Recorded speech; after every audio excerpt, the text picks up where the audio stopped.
You're about to make a call, thumb hovering over the button, and you just can't. Not yet.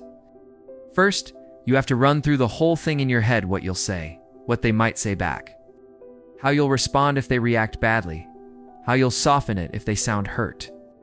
Before you send a text, you type it out, delete it, retype it, imagine their reply, tweak a word, add an emoji, delete the emoji, read it again.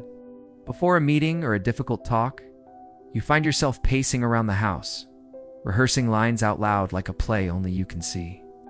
Even simple things: asking a question, saying no, giving feedback at a mental draft before they're allowed to leave your mouth. Meanwhile, you watch other people just open their mouths and speak, and you quietly think, why do I have to rehearse everything? What's wrong with me that I can't just talk? If every important conversation in your life has a rehearsal version in your head, what psychology says about people like you is something most of us are never told, and it might completely change how you see this overthinking side of yourself. At some point, other people start naming this for you. If you're overthinking it, just say it. You're too intense about everything, maybe. Someone laughs when you admit you practice arguments in the shower or replay texts in your head and says, normal people don't do that. You laugh along, but inside it lands, maybe I really am too much. You notice how, even after rehearsing, you still walk away from conversations thinking, I should have said it differently, and then you rerun the entire scene in your head, this time with the perfect lines. The more you do it, the more you start to believe, I can't just talk like other people. I'm broken unless I script everything first. Other people seem fine winging it. You feel unsafe without a mental draft. Most people like you stop there and decide they're just anxious, awkward, or socially flawed, but that's only because nobody ever explained what kind of mind needs rehearsal before it speaks.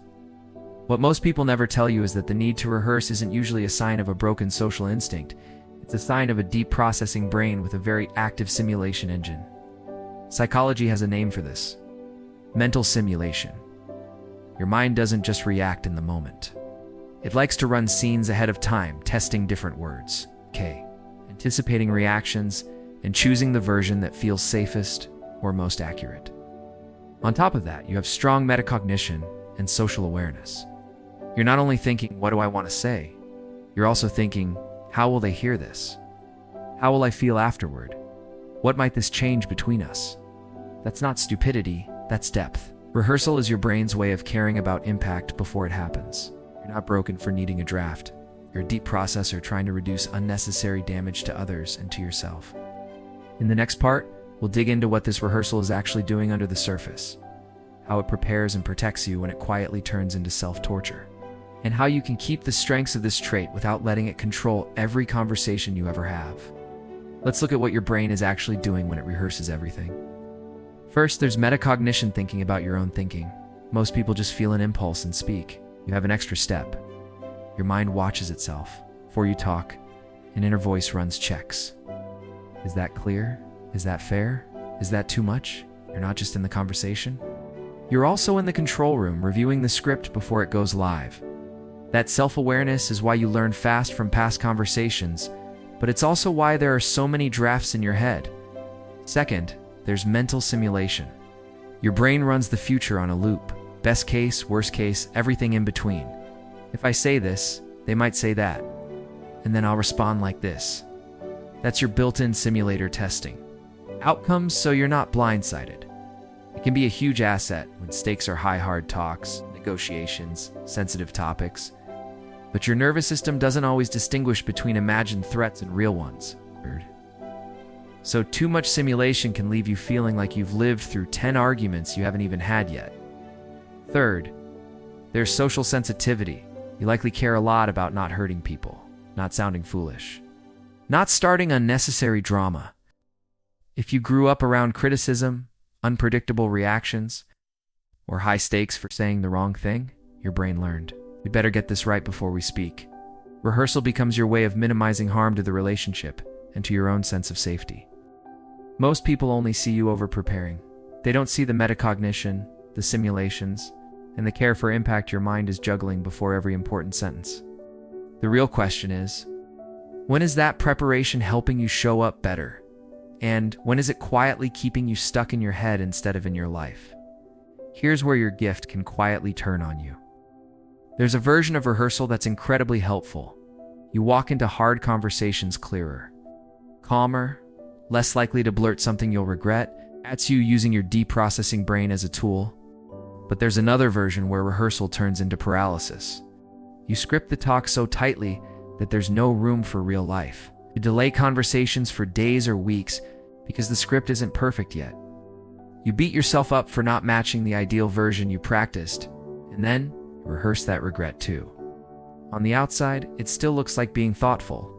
On the inside, it can feel like being stuck in rehearsals for a play that never actually opens. The question that starts to change things is simple and uncomfortable. Right now, is this rehearsal helping me show up more clearly? Is it keeping me from showing up at all? When you see it clearly, your story stops being, I'm a neurotic overthinker who can't just talk, and starts sounding more like the truth. You have a deep processing, high-awareness communication style in a world that worships whoever speaks first, not always whoever thinks deeply. Your brain cares about meaning, impact, and safety. It's not a flaw, that's a specific kind of strength. Working with this wiring doesn't mean forcing yourself to become spontaneous chaos. It means choosing where rehearsal truly serves you. For big, emotionally loaded conversations, let yourself prepare. For smaller, lower-stakes moments, practice leaving a little space for imperfection. You can say things like, I might not say this perfectly, but here's what I'm trying to express, and let real life co-write the script with you. Over time, you teach your nervous system that you don't have to be perfectly prepared to be worthy of speaking. If this felt like someone just narrated your pre-conversation brain out loud, you're not alone, and you're not too much for needing practice.